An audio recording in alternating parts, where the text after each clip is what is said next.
Sup fools, it's your boy Luke here on Team BDF to review Super Dungeon Bros on PlayStation 4. And this is the third time I've recorded this commentary because the past two times I recorded it to the wrong microphone because I'm clever like that.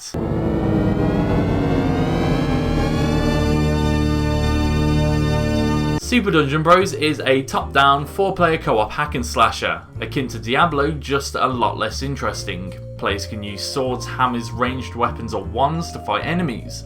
The problem is that the combat itself isn't very interesting.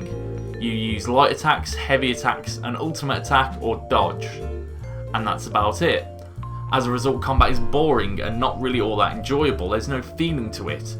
You'll just mash light attack, sometimes use a heavy attack when there's a few enemies around, and then use the ultimate when you're in a bad spot. I would comment on the co-op features of Super Dungeon Bros.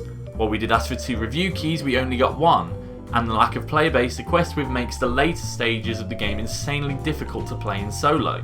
It's not enough that the game lacks any sort of variety in its enemy types, it has to ratchet up the difficulty to require unfortunately non-existent players, so I can brute force my way through what little substance the game offers.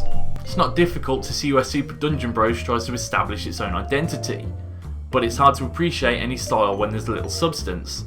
The severe lack of variety in the opening hours doesn't bode well for a game built to be replayed multiple times. The enemies you'll fight in the first few levels vary little from the ones you'll face in later stages. They're just the same ones but tougher. There's a minor progression system in place. At the end of each dungeon depth, you'll be awarded a collection of jewels that serve as currency. The problem is that the only few levels I could complete provide such little currency that it would take me about 100 playthroughs of said levels just to buy a slightly less basic weapon than the ones I start with. The one thing the game does have going for it is randomly generated levels, so while I'm stuck dealing with the same couple of themes, at least the level layouts aren't 100% the same. The boss fights are though.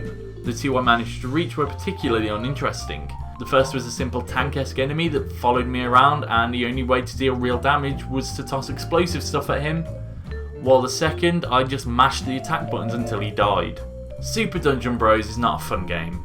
It has interesting ideas, randomly generated levels, daily and weekly quests, plus the Lego looking characters are a nice touch, but the lackluster combat and terrible difficulty scaling turns what could be a fun little slasher into a boring and lackluster button mashing game. And despite not being able to try it, I doubt even co-op could really improve any of the aspects of the game, one that was both so boring and frustrating that I couldn't really get past the first few levels. But I have confidence in my criticism because I doubt the later levels in the game will change much of what I've already seen in these early sections.